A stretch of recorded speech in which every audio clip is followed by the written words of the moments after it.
We've seen some glamorization of serial killers in the past, but your movie really puts the focus on Loretta and Jean's pursuit of justice rather than the killer. Can you speak to focusing on that human triumph in the story? Yeah, I think the thing that really grabbed me was the Loretta and Jean story about these two women who worked tirelessly to keep the city informed and who are really committed to trying to get to the truth. So that was, the focus for me, and what initially really inspired the making of the film. And then, just because it is a true story and these are real victims, we wanted to be respectful of them, and didn't want to, create a gratuitous depiction of violence in any way. And we, also wanted to do it in a way that was equally horrifying for audiences. And what I learned along the way was sometimes, the less you see, the more horrifying it actually can be. For sure. And we also see the sexism that McLaughlin faced in that era. What did you find most interesting about the difficulties she faced when you went about portraying them? Yeah, I mean, this was a woman who studied journalism at Boston University and had been at it for a long time and was still frustrated with the type of stories that she was getting. And I think at that period, newsrooms were even more so male dominated environments. And both she and Jean came up against a ton of sexism, while they were trying to do the work that was so important to them.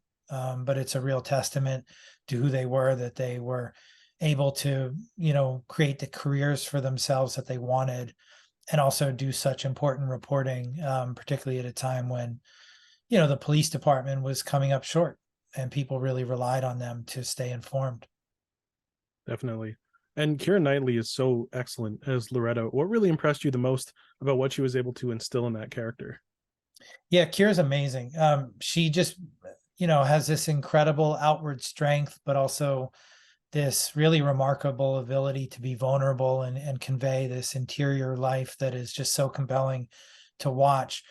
So she was like the perfect person to bring Loretta's character to life. And then I also think that she could identify with Loretta on a personal level, being somebody with a demanding career and a family, and the challenges that go along in trying to balance that.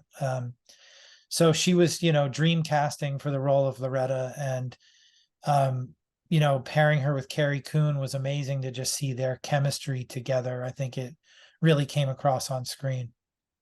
Definitely. And in the movie, Loretta kind of has two lives where she has to split between her husband and family and her investigation. How did you go about portraying that? Was it a difficult thing to convey? Yeah, I mean, I talked to Loretta's kids. I talked to people who knew Loretta and just tried to get a sense of who she was, and how she approached her life and her work. And like I said, I think it's something that Kira could really identify with personally. And so, in many ways, the film is about identity, not just the identity of this killer, but the identity of these women, who were, doing really important work at a time when there were very few women in their position. For sure. And you touched on it a bit, but how much research were you able to do into Loretta and Jean in their investigations? I did a ton of research. I mean, I spent almost a year, researching the film before I started writing. So I was able to access everything they had written for the paper. There's a digital archive of everything from this newspaper.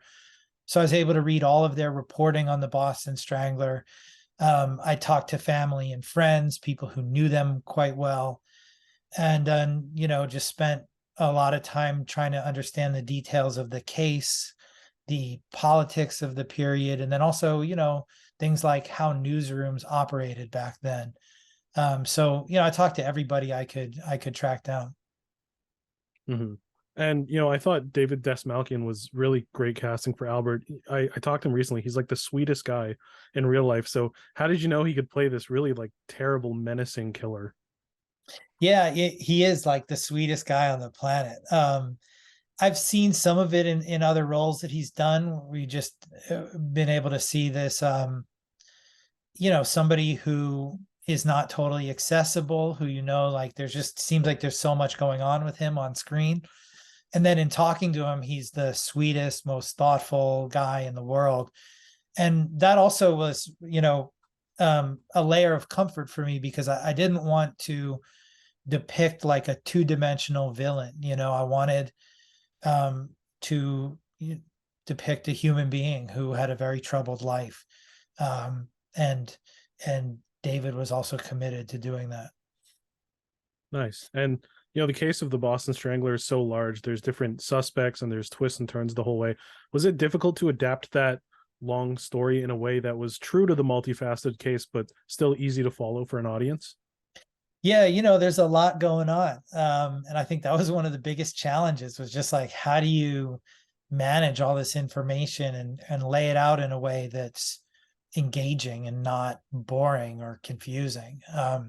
So that was for sure a big challenge, both in writing and in editing the film, just trying to figure out how to, simplify without oversimplifying, and keep the story moving.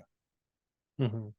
Now, Crown Heights was also based on a true story. There's an added weight when you deal with real people, and their traumas and triumphs and stories. What do you like most about working within that realm? I think there's both like a freedom in knowing that like the story exists and all you have to do is interpret it. But then there is also a limitation, because, it is what it is, and you can't really change the cornerstones of the story. But when I hear a really incredible true story, one where you say, I could never make that up in a million years, I always think that those are, I'm just taken by them, and always think there's some added weight to them because they really happened, that justify their existence. For sure. And you've also written the last 3 movies you directed. Do you see yourself directing someone else's script again, or do you want to continue to do both those roles? I'd love to direct somebody else's script. It's all about just finding something that grabs me. For sure. And my last question is, you've described Darren Aronofsky as a mentor at times. What did you learn most about working with Aronofsky that you've applied to your works? He's just such an incredibly talented visual storyteller, and it just opened my eyes to all the, how a story could be told in such a visual medium. It was the first movie I ever worked on, and he was just such a visualist that that really made an impression on me.